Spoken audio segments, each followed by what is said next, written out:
प्रिय विद्यार्थियों, अपन पढ़ रहे हैं प्रकाश रसायन और उस प्रकाश रसायन में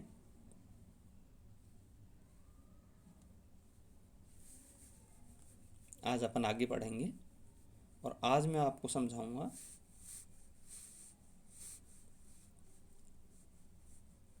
ये जो प्रकाश रसायन है इसके कुछ नियम हैं। प्रकाश रसायन लॉ ऑफ फोटोकेमिस्ट्री, उसके कुछ नियम हैं, उनके बारे में अपन डिस्कस करेंगे बच्चों। प्रकाश रसायन में मुख्य रूप से उन अभिक्रियाओं के वेग, क्रियाविधि आदि का अध्ययन किया जाता है जो प्रकाश विकिरणों की उपस्थिति में संपन्न होती हैं।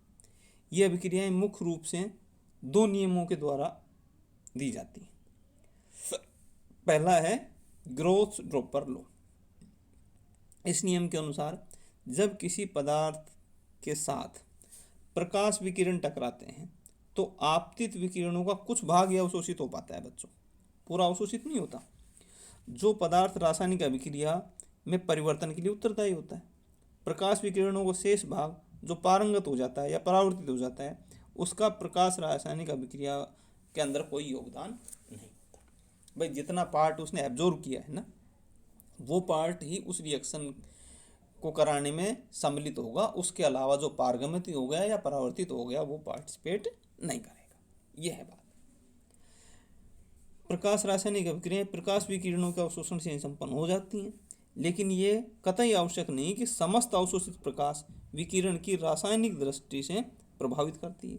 यदि अणुओं के लिए अभिक्रिया करने की परिस्थिति अनुकूल न हो तो उस अवशोषित प्रकाश की विकिरणों का कुछ भाग या संपूर्ण भाग या तो ऊष्मा में परिवर्तित हो जाता है अथवा कुछ स्थितियों में अवशोषित प्रकाश विकिरण उसी अथवा बदली हुई आवृत्ति के विकिरणों के रूप में पुनः उत्सर्जित हो जाता है।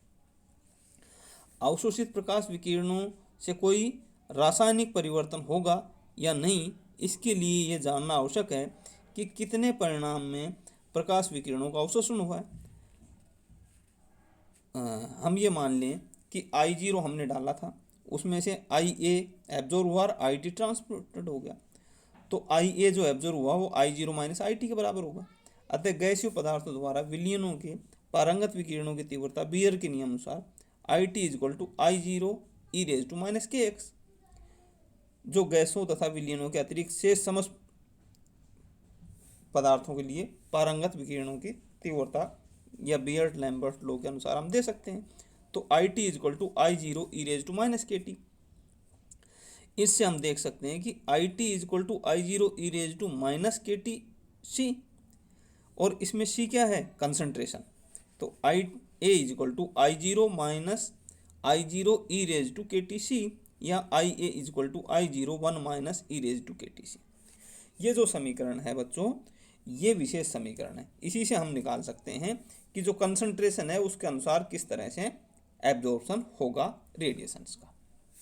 इसमें जो विशेष ध्यान देने वाली बात है वो ये है बेटा कि पहले तो जो हम लाइट डालेंगे वो पूरी की पूरी एब्जॉर्ब नहीं होगी, उसमें से कुछ ट्रांसमिटेड होगी और कुछ परावर्तित होगी।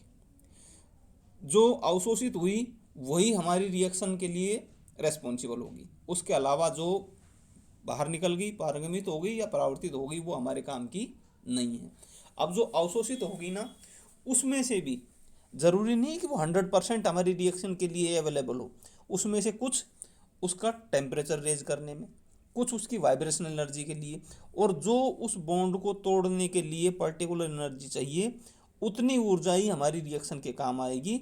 उसके अलावा वाली ऊर्जा हमारी सब या तो थर्मल एनर्जी के रूप में या वापस से वो बाहर निकल जाएगी, परावर्तित हो जाएगी, इस रूप से काम।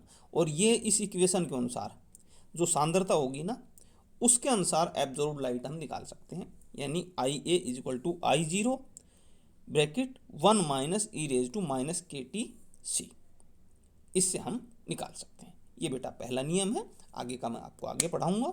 अब तक 3 चीज़ें पढ़ा चुका मैं आपको, इन तीनों को अच्छे से पढ़ो। बाकी क्वेश्चंस वगैरह आपके हों वो सब आप मेरे से पूछ सकते हो।